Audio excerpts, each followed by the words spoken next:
Welcome to Lizzie U. I'm Sondra Reierson, and thank you for joining us today with our webinar, which we're going to be talking about our straight lines and simple curves, and we'll be utilizing long arm templates, or as some quilters refer to it, long arm rulers. So some of the tools that we're going to need. Very first thing, we need to make sure that we have an extension table that goes onto your machine. This fits around the throat of our machine, and this gives us the stability to be able to place our rulers and hold on to them. So again, make sure that you got this extension table. It's very simple to put on, and it will definitely save you a lot of issues with your ruler work. Rulers, templates. There are various ones out there. You can find them in various places. Again, looking on the internet, your favorite quilt shop, your favorite quilt designer. Again, we're looking for rulers, templates, long arm. We can find them in straight, and in this situation I have some in various lengths. We can find them in arch styles, so simple curves. We have ones that are larger, so we can cover bigger areas. We have some that are smaller. They come with additional lines to help line up.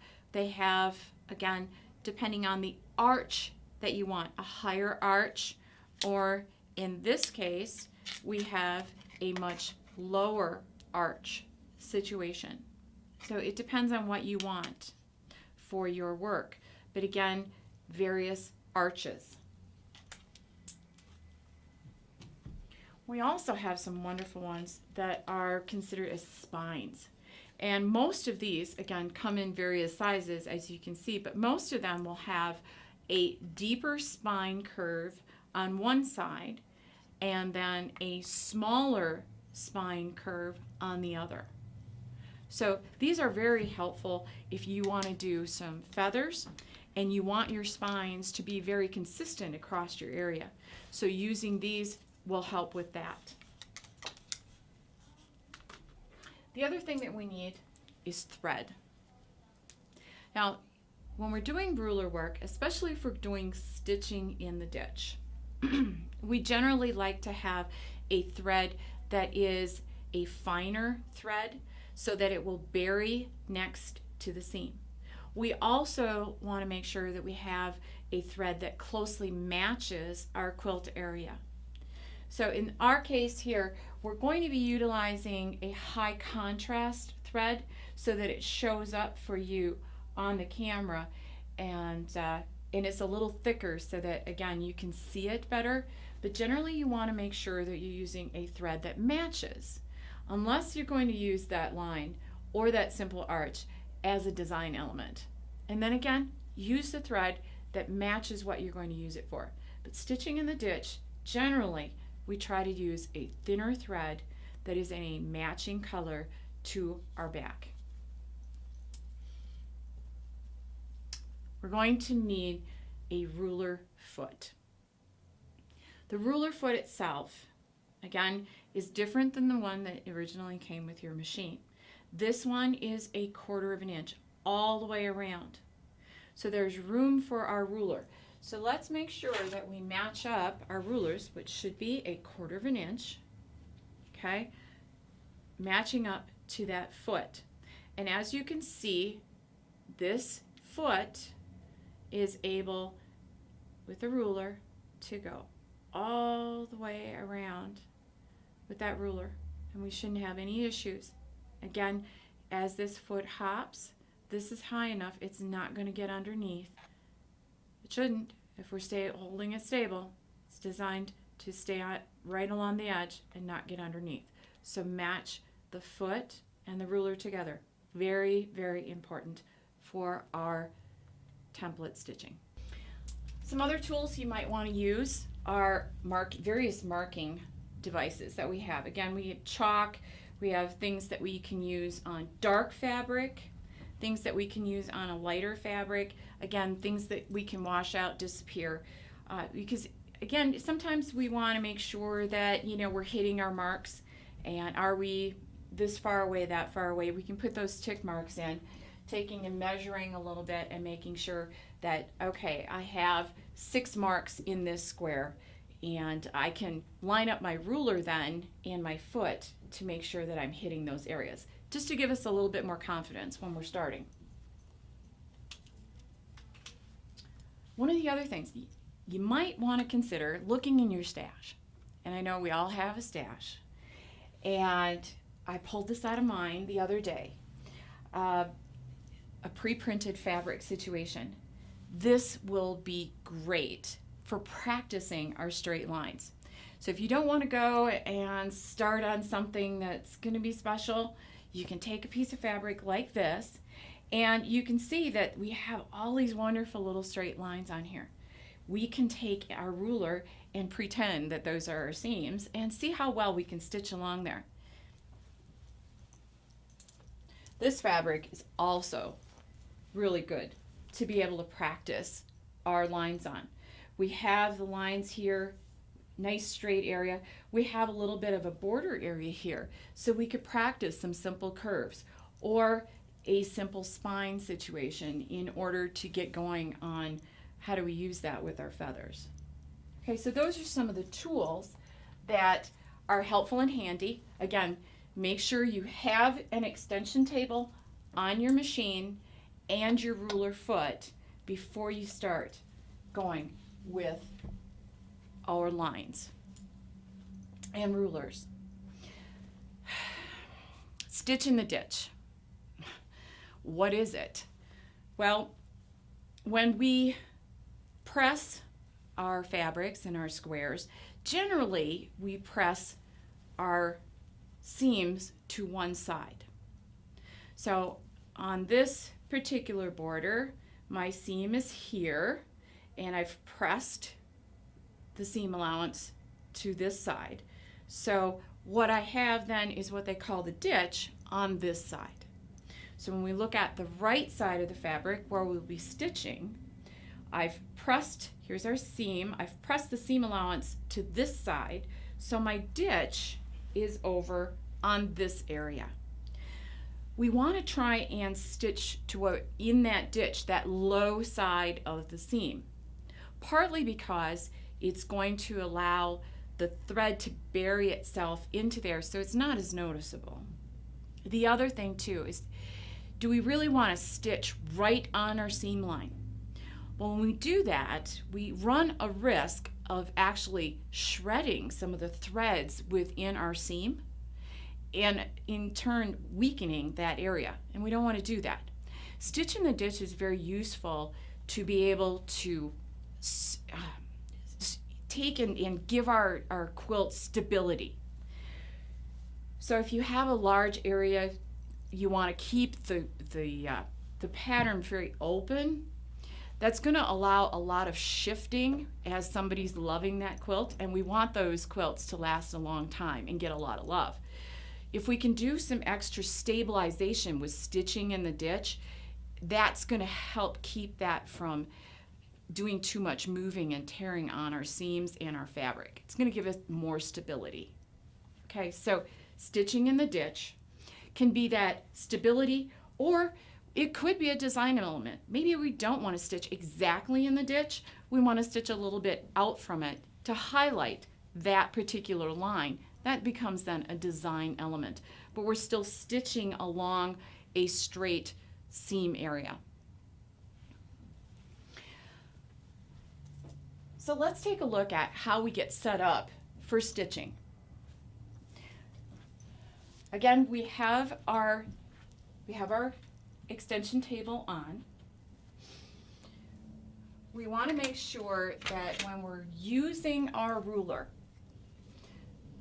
that it's solid on the table, keeping it solid on the table. How do I hang on to this? We're going to be running the ruler along the edge of our ruler foot. So we want to make sure that our hand placement is solid in that stitch area.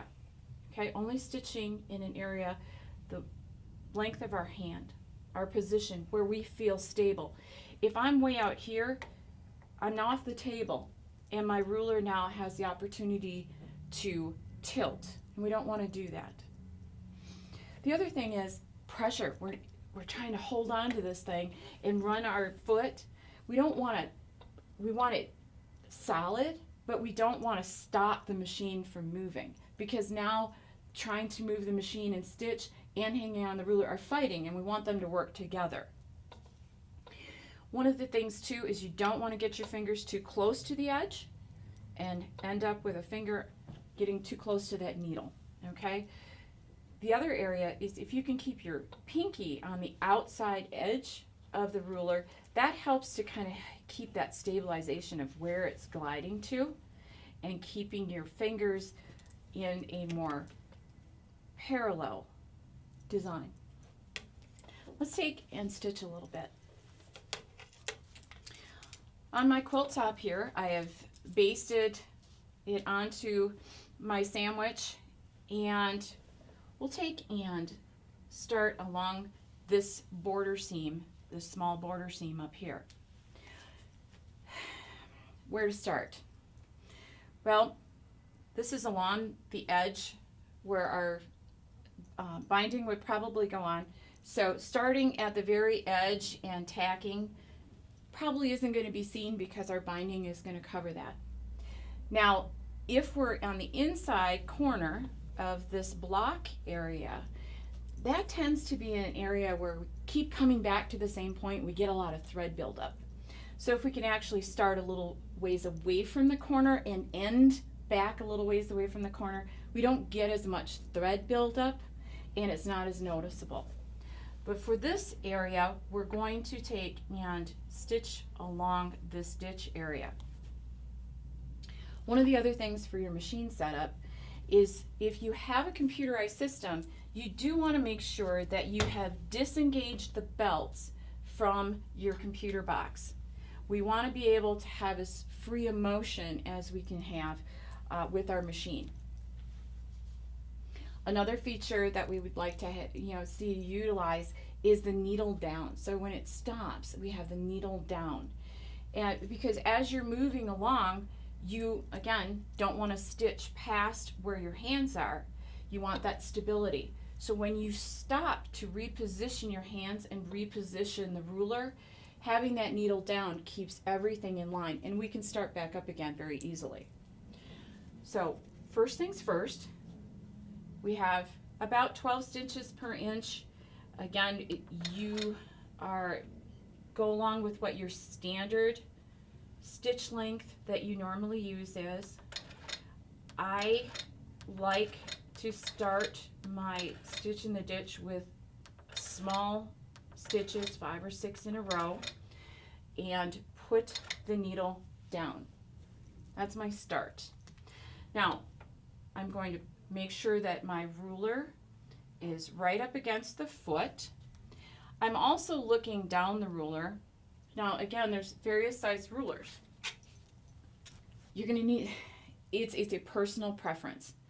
Finding the ruler that fits and works for you is key. This ruler is much smaller.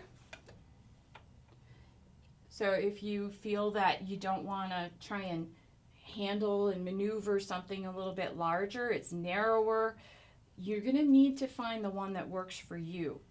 I like using a small one if I have very small areas that I'm going to be going into, so maybe more around these squares, if I was just going to do around these squares, because it's very easy to maneuver.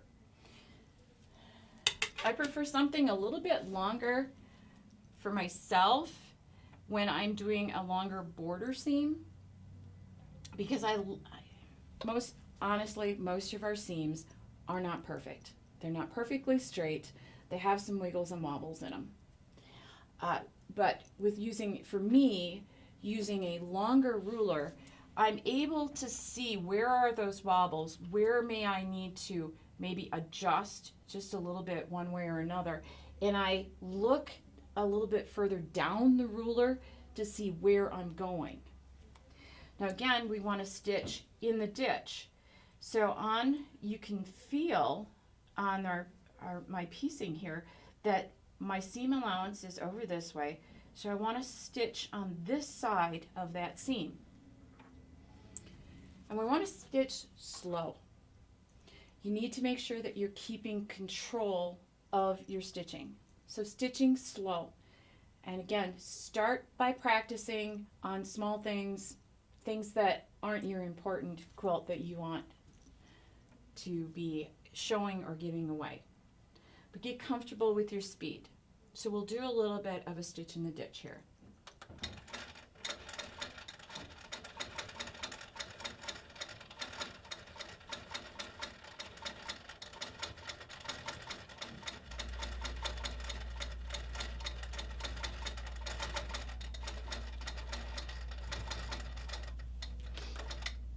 Okay, I started here where my hands are, and I've gotten to this point with my thumb.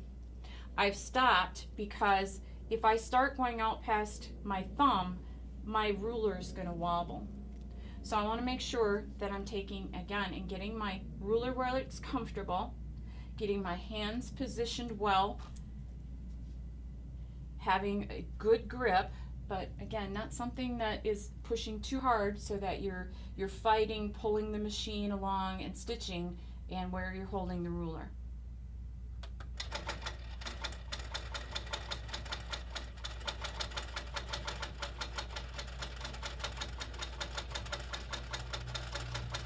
And you are able to adjust the ruler just a little bit in order to try and, if your seam's moving a little bit wonky.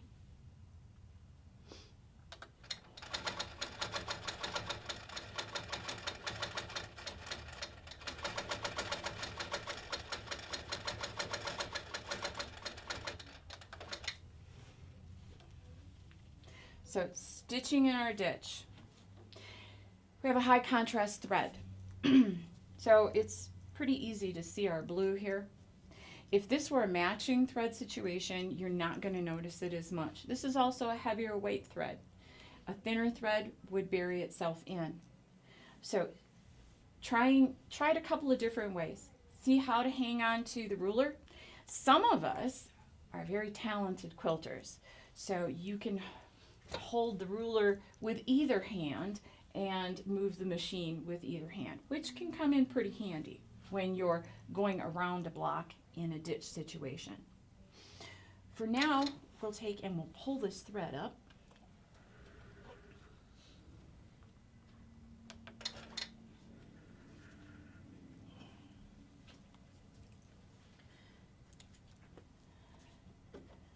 And let's take a look at our block. What would we do with this block? We have stitch in the ditch, and then we also can use straight lines as a design element. So we can look at the block here, and it might be kind of cool if we were to go from this point down to this point. Well, I'm not sure I like this ruler for going across here, because I think I'd like to be able to make sure that I can go from one edge to the other. Now, where is our foot and our needle? And I've got to put the ruler down. Our needle should be about 1/4 of an inch from where it's stitching to the outside edge of our foot. Okay, our foot should be 1/2 inch across. Our needle should come down in the middle. So there's 1/4 of an inch all the way around. Also on our ruler foot, we have enough space in the back where we can put the ruler behind and be able to stitch along. So 1/4 inch. I need a ruler that's going to get us from point A to point B, so I'm going to need something a little bit longer if I want to try and hit that target.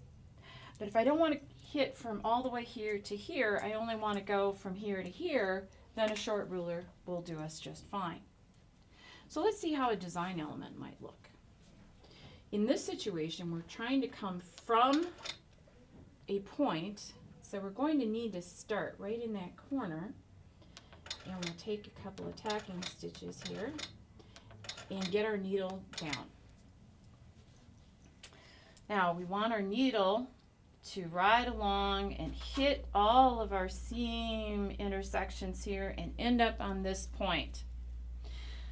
So we're going to need to take and look down the ruler and see. And sometimes it's helpful if our seams all blend together to be able to put a mark here with our removable fabric marker.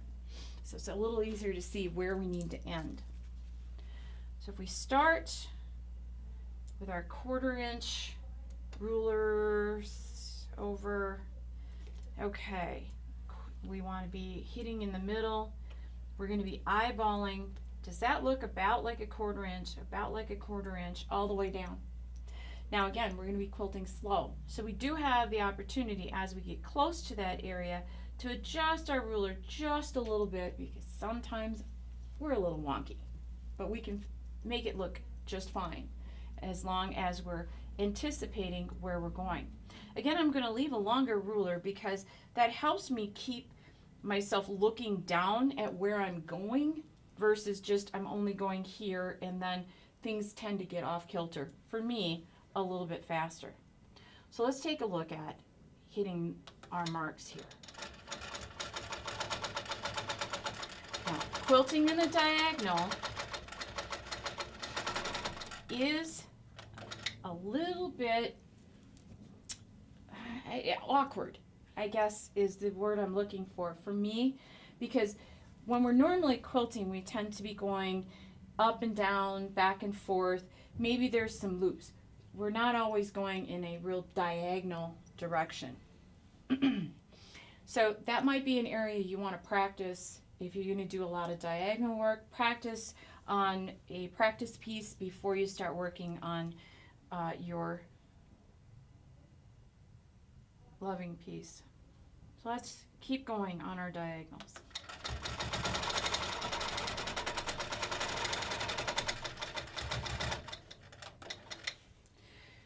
Well, we're hitting pretty good here. I was off just a tad, and I might be off just a tad on this one too.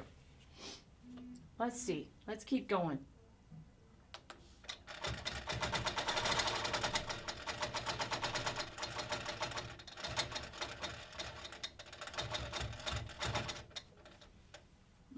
I wobbled a little bit right there.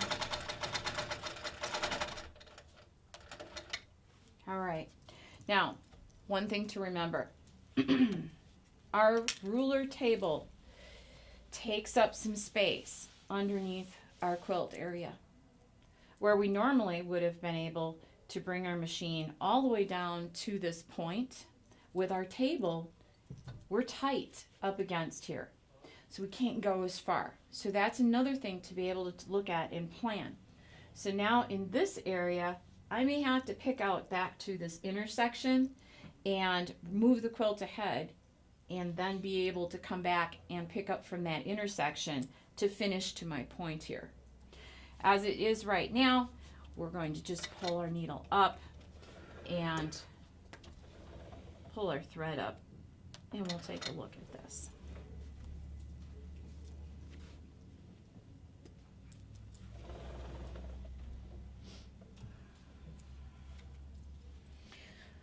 So we have our diagonal situation, and again, trying to hit into those point areas.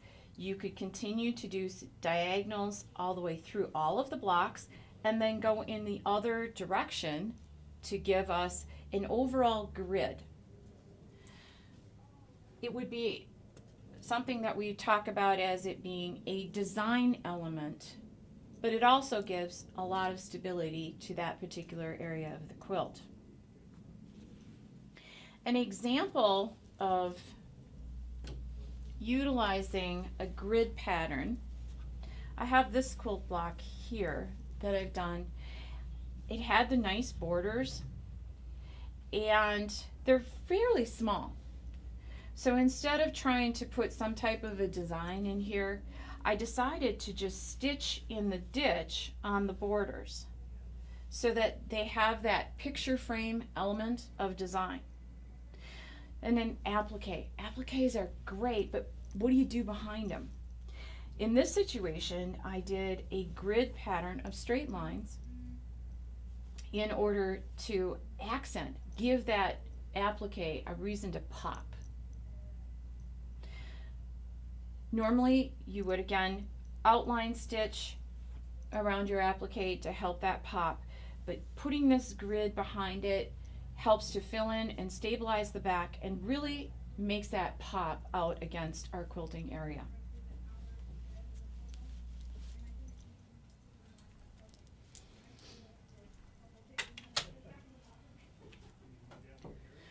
Curves, simple curves. Again, we have different types of templates that we can use to do simple curves. When we're holding these, they're a little trickier than what our straight line situation is. We're going to take a look at this particular block right here. Now, I think I want to have some curves, loops inside of this block. I think that'll really give us a good look. So with a curved ruler situation, it's not as easy to hang on to, so it's a little, we need to stabilize both ends.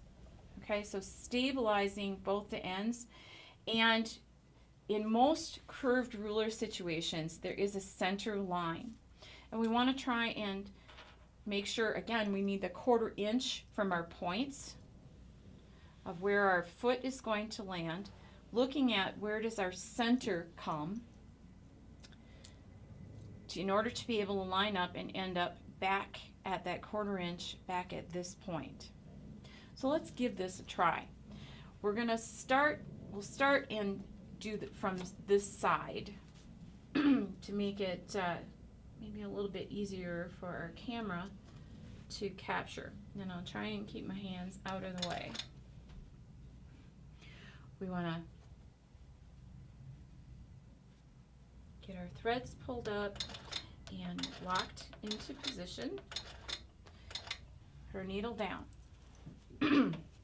Our center point, looking at the center of our block, about 1/4 inch away. We're 1/4 inch close up here. If there's any other reference lines on our ruler where we can say, all right, it's right here at this seam. How does my straight line look here in comparison to my seam line? That looks pretty good. Now again, this is a little trickier to hold because you're going to be working in a curving motion and hanging on to the ruler. We want to make sure that we're stabilizing both ends of it and the center because we have to make that curve. And it's a different pressure feeling.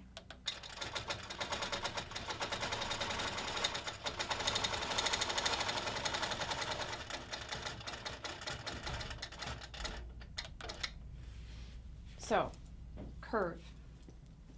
Out of the way. We've curved here.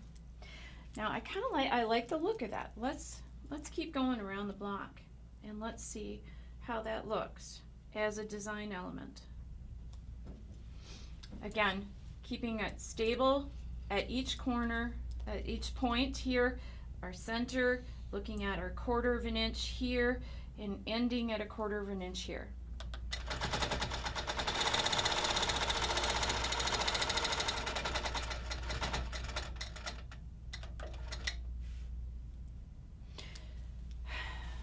Quarter inch curving.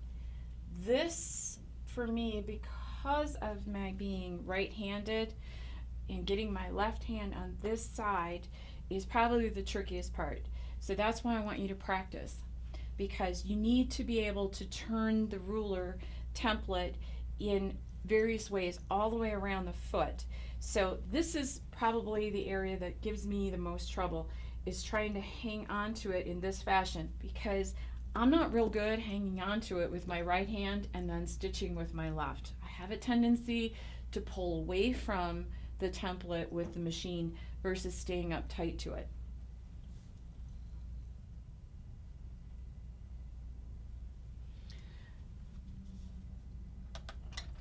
Let's give it a try.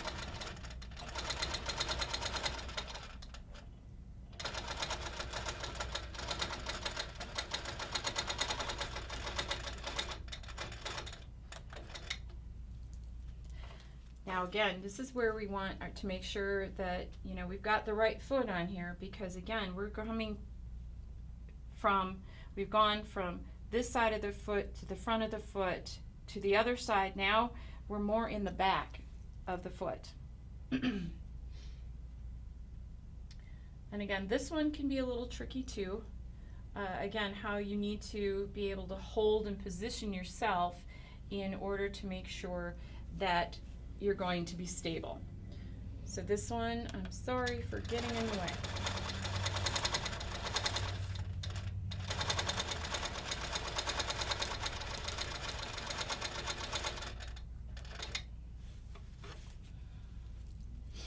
So we have our arches inside of our block. I think that accents that area very nicely. So again, a simple curve. Now I could have taken one of our other templates for curves and also done the same thing. Again, it's what style arch do you want in there? Generally, I find that an arched one that's a little bit wider than the block, so I have the ability to stabilize. Because remember, we're 1/4 of an inch away from where those points are. We need to try and stabilize this ruler. So having it be just a little bit larger than the area that we're trying to do gives me a little bit more room to keep it stabilized on our extension table. Okay?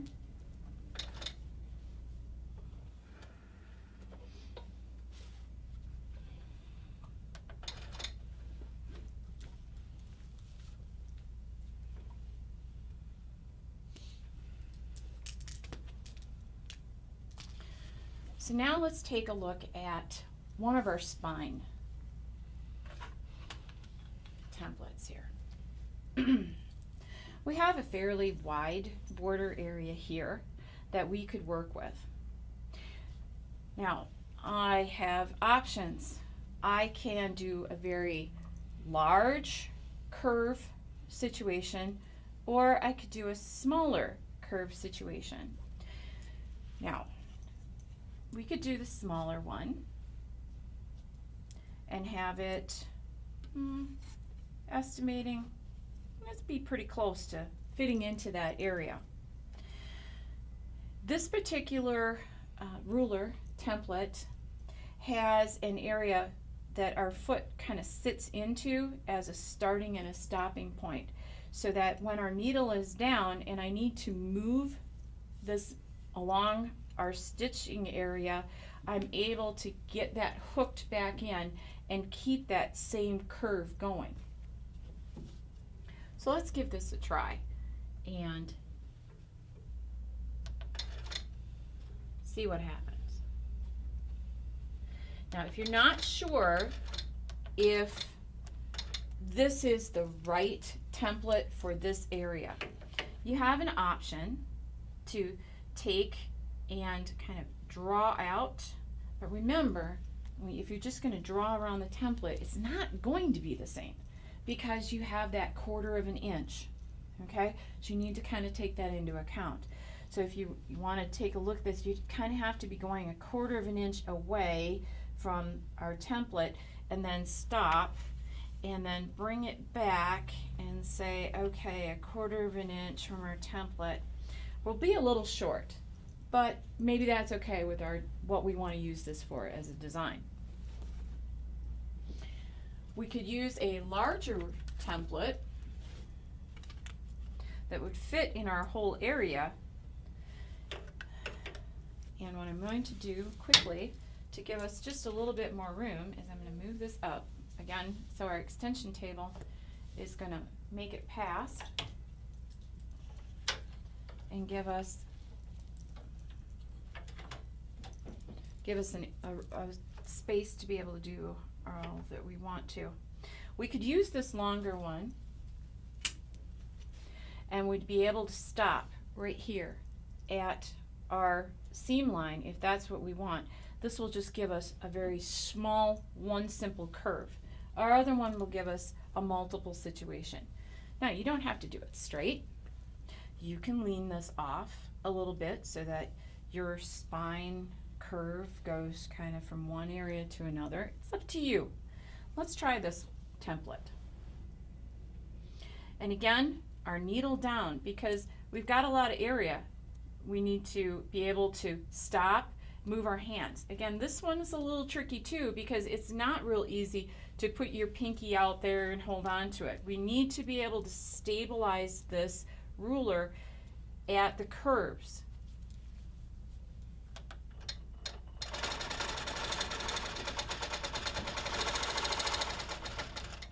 Now I'm getting to a point at the top of the curve where I want to make sure I move my hands, because when I start coming down into the bottom of the curve, the machine tends to give a little bit more pressure.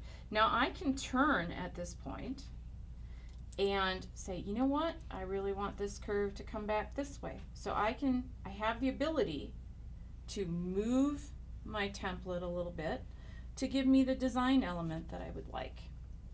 So I can begin to stitch again,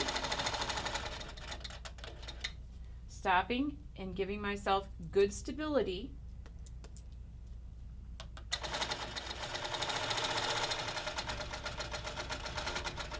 And right here at my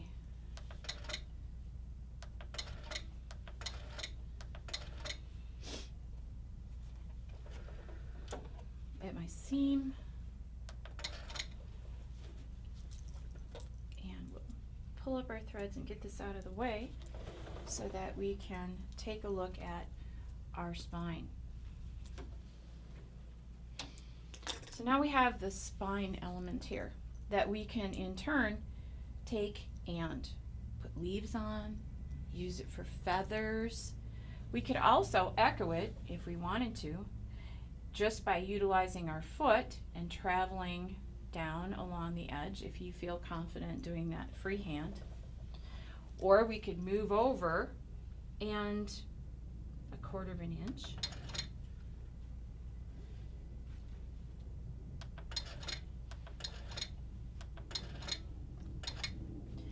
And let's see, instead of going that way, we can do it on this side. In turn, we could do some echoing.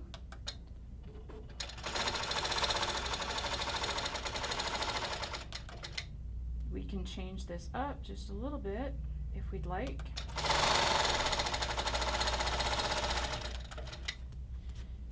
And give it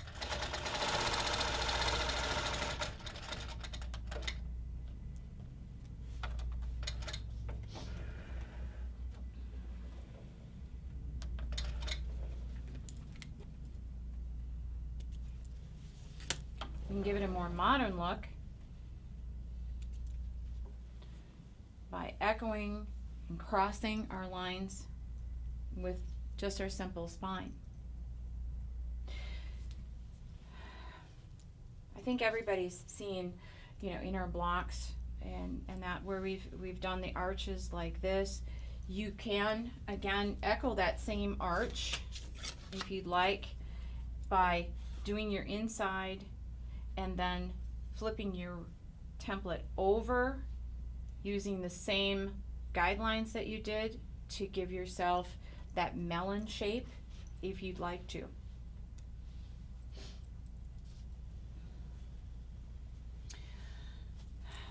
So if you want to stitch in the ditch, but now I've got this whole situation where, you know what, my seams go one way or another. What do I do? What you want to do is to try and stay as close to a particular seam line as you possibly can, coming all the way down. Now, this may throw you off a little bit because from one area to another, your seam allowance may be all on the same, on different sides going back and forth. So let's take a look at stitching along our seam area here, because I do have some seam allowances that go different directions here.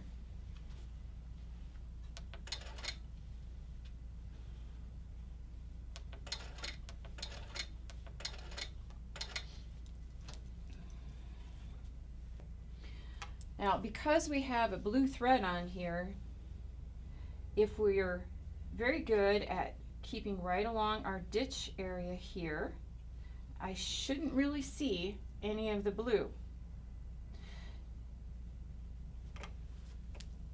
And again, trying to line up and make sure that as you're going, you're that 1/4 of an inch, you're trying to hit that point and travel down, hit that point and travel down. Again, keeping your template, your ruler, as steady as possible.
So if we take a good look at our quilt top here, even with our blue thread, because I was trying to stay very close to our seam line along the blue, but not again into the seam line itself, as I don't want to break any of those threads holding our material together, and you are not really able to see that line, even with a heavier blue thread.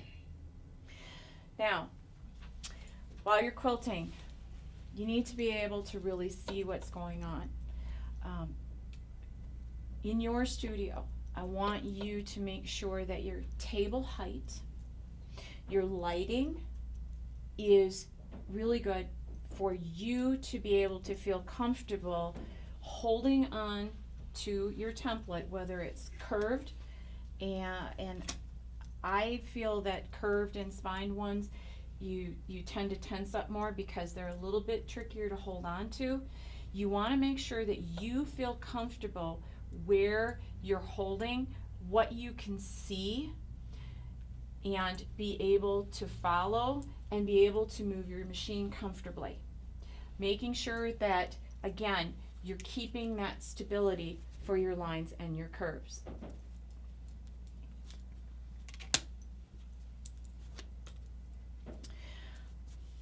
go back. I think that we'd like to talk about any questions that anyone might have. And I'm hoping that I can help you out with any of your straight line, simple curve activity. Do we have any questions, Merle? Are you using the stitch regulator while using the ruler? I do use the stitch regulator. So the question was, do you use the stitch regulator while I'm using the ruler or the template? I do use the stitch regulator because I'm going slow and I'm needing to stop and make sure my hand's in the right position. It gives me a much smoother stitch situation. And yes, I apologize for not mentioning that on my setup on the machine. Any other questions? My video is having problems. Did you outline the flower applique and then put the grid lines in?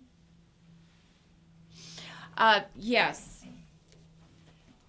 On this particular example, I did outline first, but I also, as I did my lines, if I only had to go just a little ways, I re-outlined around and then continued with my line. And I was able, because my ruler was over onto this side, I was able to stitch around and keep my ruler in the same place so that I could keep that same line.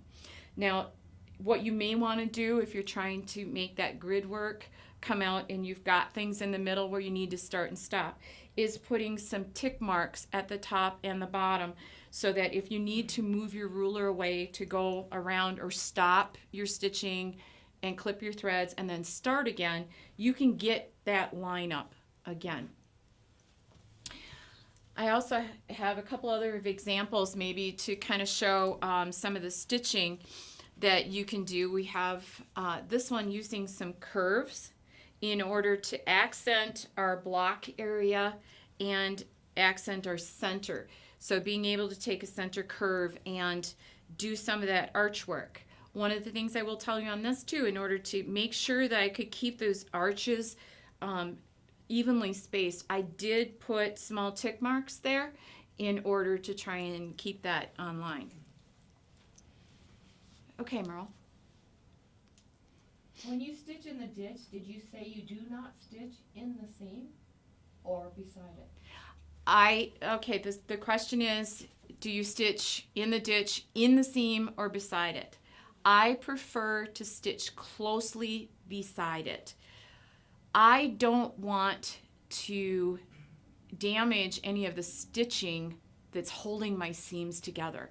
And if I'm stitching exactly in that seam, I run the risk of breaking one of those threads by hitting it with my needle and then causing to weaken that seam. And I don't want to do that. I want to make sure that the integrity of the seam is there so that our seams are not fraying and pulling apart because I've damaged that stitching. So I try to stitch as close as possible to the seam in order to make it look like it's a part of that seam, but I don't want to damage that seam in any way. Good to see you stitching slowly. Always feels like I need to move quickly since it's a fast machine. Slow and steady makes better work.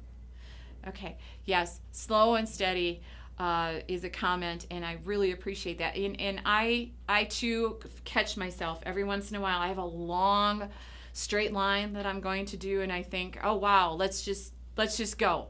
You know, I like the big ruler, because the larger ruler in a long area, because I can then look ahead to see if I need to make any adjustments in order to stay where I want to be with that stitch line. And then because you have that long open and our machines love to go fast, we think that we should just run. And then we've got to bring out the seam ripper because we messed up. So yes, keep it slow and practice on, any odds and ends of things, take and draw some long lines and then use your ruler so that you can see what that speed is for you that's comfortable to be able to hold the ruler and stitch and then continue to move that ruler down. Do you tie off loose threads? It looks like you're snipping. Wouldn't that let the start-finish stitches unravel and wear with washing? Okay, my starts and stops, tying off and clipping. What I tend to do is not use the tie-off function when I am doing ruler work. I like to take small stitches back and forth as a tie-off and then pull up my bobbin thread and clip them. Now, if I were going to be doing this on a customer quilt or something that I am using in a competition or I'm giving away as a gift, I would take and bury my threads later. Also for this, I would, but I still don't use the tie off, partly because I'm trying to make sure that that stitching, especially the stitch in the ditch, that it's buried, it's kind of invisible along that seam line. And sometimes when we do the tie off, it tends to leave a little bit of a knot look or a bump right there. So using the small stitches to get started and kind of back and forth doesn't give me as much bulk per se in that area, so it tends to look buried better. I hope that makes sense to you. Where can we purchase the ruler foot? Where can we purchase the ruler foot? We can purchase it through Tin Lizzie. So if you contact tinlizzie18.com and look at the numbers that are on there, the 800 number, they'll be glad to help get you set up with the ruler foot and the extension tables. Could we see the back of the floral applique piece? The back of the floral applique is what we want to know. Here is the back of the floral applique piece. Okay, I tend to try and make sure that my backs are looking pretty good and everything, but I did see that I took and I skipped over some of my areas with my ruler, and I clipped the skip stitches on the front, but I haven't clipped them on the back yet. Okay, but this is how the back looks.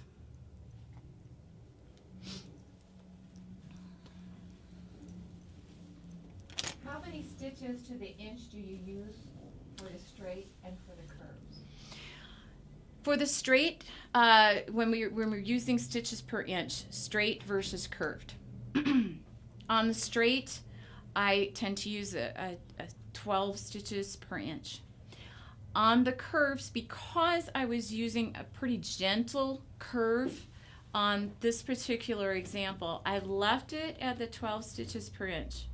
Now, if you're going to be doing a very steep curve, I would then go to 14 stitches per inch, so adding a few more stitches per inch, because that tends to keep your curve and your stitches looking much more uniform, even with our stitch regulator.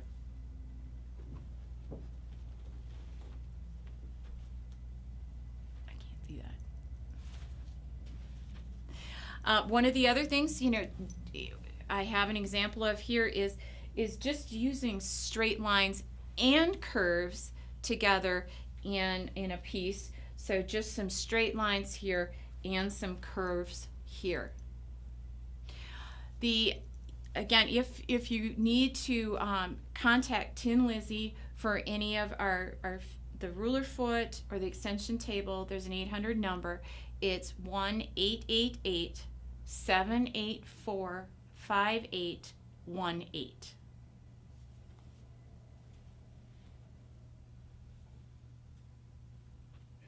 Helpful webinar. Thank you. Looking forward to more. Well, thank you for your comment about it being a helpful webinar. I really appreciate that. I was intimidated initially by stitch in the ditch. I heard tons of people talk about stitching in the ditch, and then I tried it without a ruler. Oh my. I ripped a lot of stitches out, and it took me a while, again, to find the rulers that work for me. Again, it's a personal preference, and I hope that you're able to at least, give straight lines, simple curves a start, and find a couple of rulers that really fit for you and that you can utilize in your projects to give them that extra little something. I have been wanting to do stitching in the ditch on my long arm for some time. You've made it look much easier. Thank you. Again, thank you for your comment on making it look easy. Again, it takes practice. It definitely takes practice. And go slow. Watch where your fingers are. Keep that stability on those templates, or if you refer to them as rulers, again, make sure you're using the right ruler and the right foot. What line of rulers do you use? What line of rulers do I use? Again, it was a trial and error situation. I have, you know how some people, collect things? Well, I probably have one of the larger ruler collections. First because, once I got started on ruler work, I really like the look of it, and I tend to use a lot of ruler work in the projects that I do and on some customer quilts. So the rulers that I have today that I brought along to work on our demonstration, my straight rulers I got those off from Amazon. And this was, some things to starting out, looking for a long arm ruler situation. These in particular were made by TCR Engraving and Graphics. They're very basic. They just have some very basic lines on here. They do have a 45-degree and a 30-degree angle line on here. So, and on they have inches and half inches and quarter inch marks across the top. What's nice on these is that they put a hole in them so you can hang them on a hook if you don't have a ruler stand. And on this one, you can see I got a little too close to the needle on that one in one of my first tries. Whoops. On the curved ruler and the spine rulers, those I purchased from Lisa Kaye's website. They just happen to be the type of arc and the variety of arc that I was looking for at the time. But there are many other manufacturers of rulers. So if you have, look at your favorite websites, look at your favorite quilt shops, look at your favorite quilt designer websites, and search for those long arm templates. Make sure that they are specifically designed for your long arming. Again, they should be at least a quarter of an inch, so that that matches up to that ruler foot, so it's not getting underneath that ruler foot as it hops. What marking tool do you use? I'm concerned with them leaving marks on the quilt. Okay. Test beforehand. With any marking tool that you use, test beforehand. So marking tools. What kind? There's a myriad of them out there. I have used the water soluble ones, the air soluble ones, and haven't had any issues on my projects.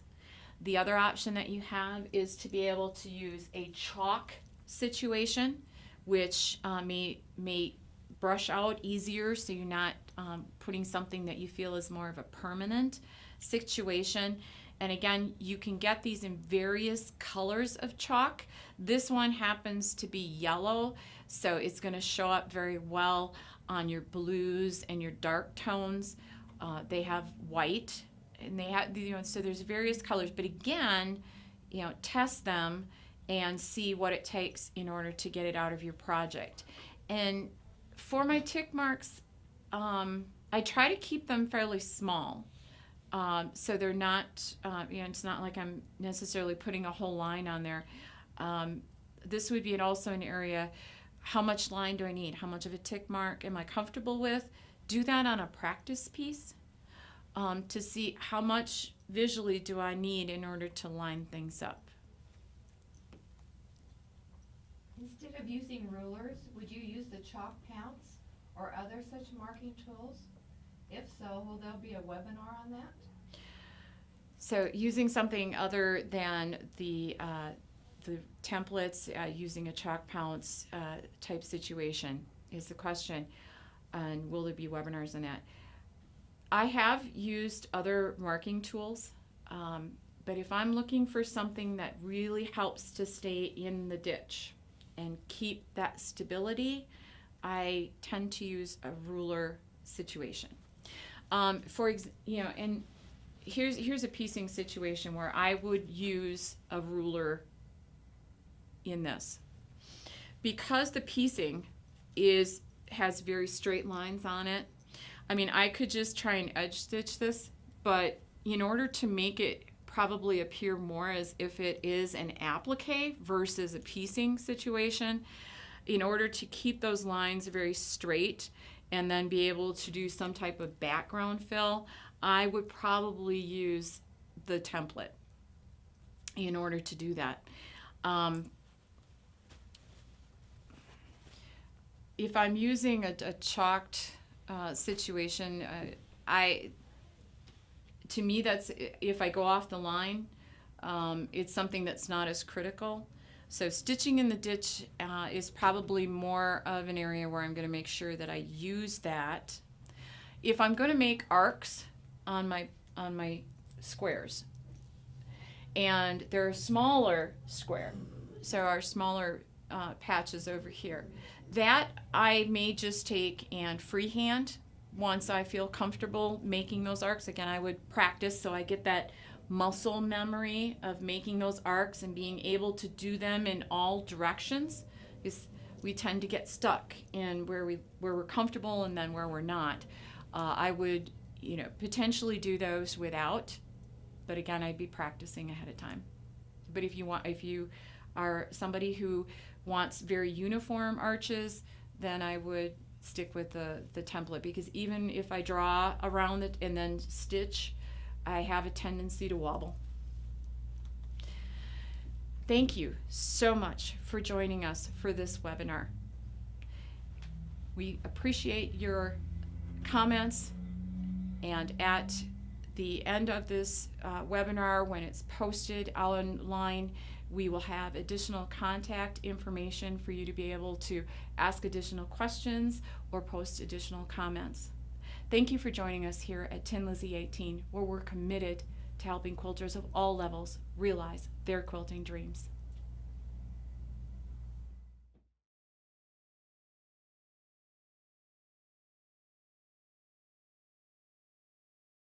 Don't forget to follow us on Facebook, Twitter, and Pinterest. Check out our calendar regularly for upcoming webinars, new videos, and classes.